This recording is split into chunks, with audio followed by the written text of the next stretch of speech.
Greetings fellow snowflakes! This is the fourth and final part of my series, What Gender Is Not. And this time I'm looking at the social roles and categories of man and woman. I don't need no good advice. I'm already wasted. I don't need some other life cold and complicated. I don't need no Sunday tricks, tea and sympathizing. I don't need no special fix to anesthetize me. I recommend you watch the other three parts before watching this one, when I discussed clothing and appearance, gender stereotypes and biological sex. So despite, mostly, moving past rigid gender stereotypes, there still persists a bunch of different ways in which we interact with men and women differently. When being served in restaurants, shops or bars, men will routinely be called sir, mate or fella, and women will be called ma'am, miss, darling, love, sweetheart. Ladies first is still a thing. Men buy women drinks at bars. Men are often still expected to pay for the meal on dates.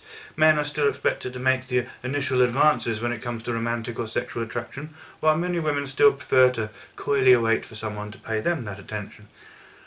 Retirement age is still older for men than for women, which weirdly enough can seem unfair to men or unfair to women depending on which way you look at it. Almost everything around love, sex and romance has its own rituals, assumptions and rules with regards to who is expected to do what, who pays for what roles people adopt in the intricate social dance that is gender. There are obvious sexist inequalities, whether in terms of the workplace, in terms of childcare and pregnancy, legally, etc. And society is working hard, really hard, to address these inequities, but still, they persist. Disentangling all this from stereotypes is really difficult, and arguably the legal, workplace, financial and reproductive aspects of this inequality are best dealt with in the same way as the gender stereotype stuff. It's unfair, it's wrong, we pretty much universally agree it's wrong, except for the most rabid, right-wing, anti-feminist arseholes anyway, and society is trying its best to move past and into a fairer and more equal future. However, the very business of categorizing people into men and women, based on assumptions about their inner nature, derived from some mixture of their presentation and their biology, does result in a whole range of often subtle ways in which we treat men and women differently and expect and assume different things from and about them. It's not just the words people use when they address you, it's the myriad of subtle ways in which people's attitude and behaviour towards you differ according to whether they view you as a man or a woman. And it's not always obviously positive or negative in itself, it's just different. It's not just the expectations re-initiating sex, romance or flirtation, or the expectations repaying for stuff. Lovers and partners actually respond differently to you in a myriad subtle ways when they read you as male or female. Hell, friends even interact with you in subtly different ways according to whether they read you as a man or a woman, as male or female. But the important question is, why? Why do we do that? I mean, what is it about the overgrown clitoris and testosterone-producing cancer risks that swing about between my legs that really makes you think that such different assumptions and ritualized behaviours towards me are warranted?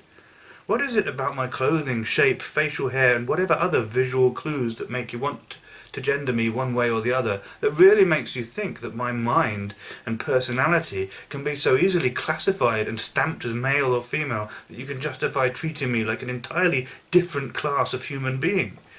It doesn't make sense to me, and never has. And I'm sorry, but words are part of that game. Do you ask someone's chromosomes or insist on seeing their genitals every time you call them he or she, sir or madam? No, you make an assumption. You classify people one way or the other based purely on assumptions about their biology, or increasingly assumptions about how they identify, and then erroneously decide that this automatically means it is good, proper and appropriate to interact with them in a certain socially sanctioned way. But why? It makes no goddamn sense. It's utter horseshit and always has been. We don't actually use pronouns like he or she, honorifics like sir, miss or sweetheart. What? I do have a sweetheart. It's very fitting to call me that. It's lovely. Where was I? We don't use pronouns, honorifics, or words like man, woman, male, female to mean XX or XY, testicle owner or ovary owner in everyday interactions. Leave that for the medical textbooks. In everyday language, we use those words to refer to the social categories we place people in when we interact with them socially, legislate about them, or serve them coffee. Coffee. Sometimes we place people in those social categories because of what can be observed about their biological sex. Do they have boobs? Do they have facial hair? But we also base it on how they're presenting in ways that are less biological. You know, that societal code of clothing which was initially conceived as a way of still being able to tell who has a penis and who has a vagina even though no one is naked, but which is culturally specific and doesn't necessarily tell you that information anyway. The point is that this social aspect of gender is not necessarily based on a person's biology, and yet it affects everything, and it's not fair, and it's based on very little except convention anyway.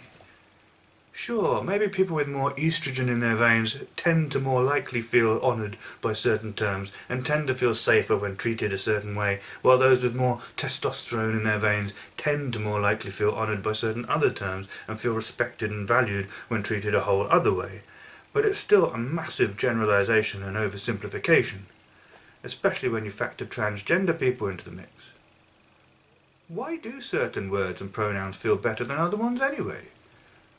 I feel sweet and sensitive, so being called sweetheart feels lovely and validating to me, especially after a lifetime of feeling like people look down on me for not being some kind of rugged, self-reliant ball of testosterone and aggression.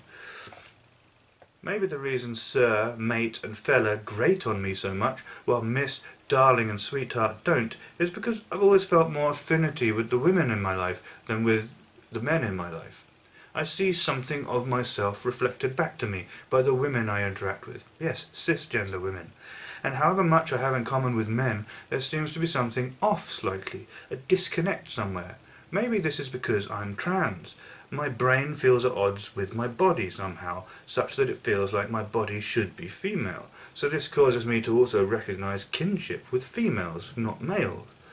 The assumption that I have more in common with women than with men may be based on the assumptions that lie behind the social categories of man and woman in the first place, but the underlying brain-body mismatch that causes the association in the first place is not. That seems to have been there all along. In any case, these social roles and social categories are unfair, based on nothing but assumptions and social conventions, and non-consensually imposed on people because of their sex, or sometimes their appearance. Any humane assessment of the situation will conclude that A. People should be allowed to opt out of this game if they want to, and B. If people want to renegotiate their place within the game, they should be allowed to do so, especially if it causes them enough distress that they become suicidal, intensely angry, or any other kind of dysfunctional. And that's just social dysphoria. There is also physical dysphoria, as discussed in the previous part of this series. That also can lead to suicidal feelings and intense distress. There might even be an argument for destroying the notion of gender altogether. Let's end the social game of gender. Let's stop playing it completely. But 5 or 6 decades of second, third and fourth wave feminism hasn't ended the game of gender yet, and it probably never will. Face it, some people, perhaps even the majority of people, enjoy this game.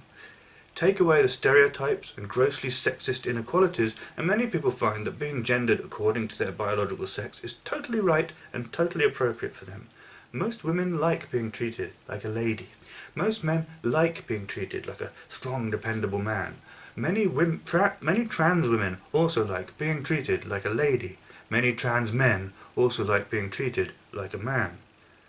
What's wrong with sir and miss, with bows and curtsies, with girls' nights out and boys' stags do's, etc., etc. If people are enjoying the game, then let them enjoy it. As long as people can say, hey, I feel like it's more appropriate to my actual nature to be a woman in society, never mind what's between my legs. Or, I feel it's more appropriate to my actual nature to be a man in society, never mind these things on my chest. Or, fuck this nonsense, keep gender out of it, I just want to be a human being. What the fuck do my genitals have to do with how you address me when I'm buying a loaf of bread, for fuck's sake? The important thing is not to impose gender on people. That's why it's important to let binary trans people transition. Whether they only socially transition, partly physically transition, or fully physically transition doesn't matter. It shouldn't matter. If these honorifics and social rituals are meant to honour people and make them feel good about themselves and welcomed into the community of men or the community of women, then you're doing it wrong if it conflicts with how they see themselves. The honouring, respectful sir or madam then becomes an insulting slap in the face. And it's also important, and I hope now fully understandable, that some people can identify outside of the binary. There should legally and socially be a third gender for those who don't identify as man or woman. They might explain or describe their gender in many different ways: agender, bigender, gender fluid, neutoire, genderqueer, gender flux, but in terms of what it means for society, it's as simple as having a third gender category for those who don't want to be gendered as men or as women, who want to opt out of the gender game altogether. So gender is not clothing and appearance, it's not gender stereotypes, it's not biological sex, and it's not the social categories and roles either. In a very real sense, gender doesn't exist. But that's precisely why it's important to let people choose for themselves how to live, what to wear, how to identify, and what to do about their bodies. It would be inhumane not to. But what about psychological gender, I hear you ask? Aren't we innately men and innately women? An identity written into our brains biologically? Isn't that what gender is?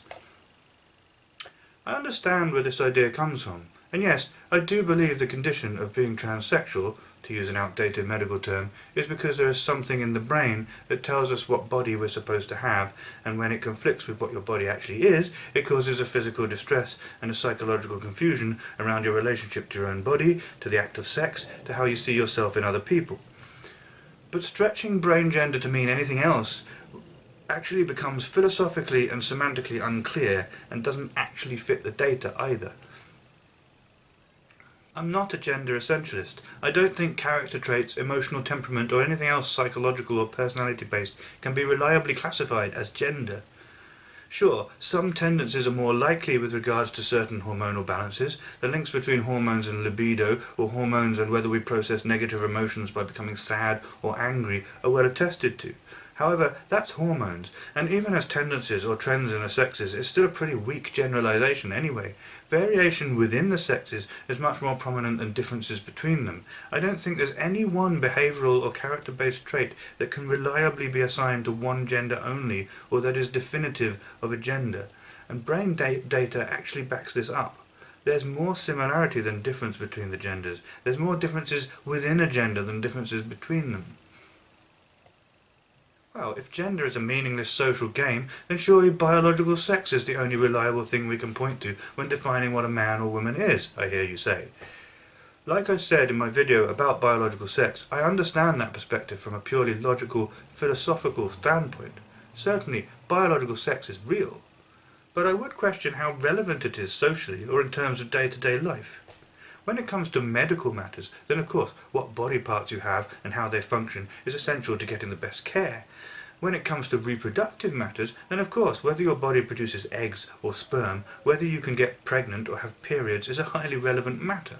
And any legal matters, inequalities or oppression based on a physical sex is something I do care about. I'd also admit that when it comes to getting sexual with someone, what body parts they have may also become relevant. And yeah, whatever mixture of femininity, masculinity, maleness or femaleness does or doesn't appeal to you sexually, does or doesn't matter to your sexual arousal, comfort or enjoyment, it's all valid as far as I'm concerned. Just remember to be kind and respectful in all your interactions. Don't shame someone or make them feel like shit whether you're seducing them or rejecting them.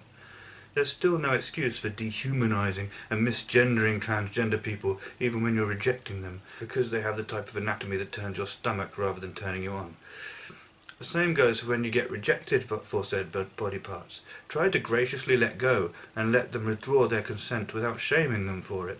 Maybe they're not bigoted about trans people, maybe they're just not into dick or not into vagina. Let's live and let live on this issue, please. But in the majority of day-to-day interactions, socially, professionally, publicly, even privately, we use the terms man and woman, male and female, sir and miss, he and she to refer to the social categories we place people in, not the intricate details of their biological sex. While the social game of gender persists, as realistically it probably always will do, then in the interests of being humane, we need to honour the roles people wish to play in that game, or indeed whether they wish to play the game or not. And insisting on labelling someone's gender based on their genitals or chromosomes is to impose the game on them according to your rules, not theirs. It's rude, it's unfair, it's inhumane. And that is precisely because the game is an arbitrary convention and not ultimately real. We are more than just our bodies, we are our minds and hearts too. To reduce people to their genitals and reproductive organs is gross, objectifying and rude. It's also decidedly unfeminist.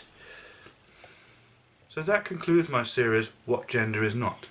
Sex is real, gender is not, but that's precisely why we should be compassionate, humane and fair in our treatment of all human beings, instead of being so hung up on the illusory idea of gender that we stand as gatekeepers and critics of vulnerable people who just want to live their lives and find a way to be comfortable and happy in our gender-obsessed world.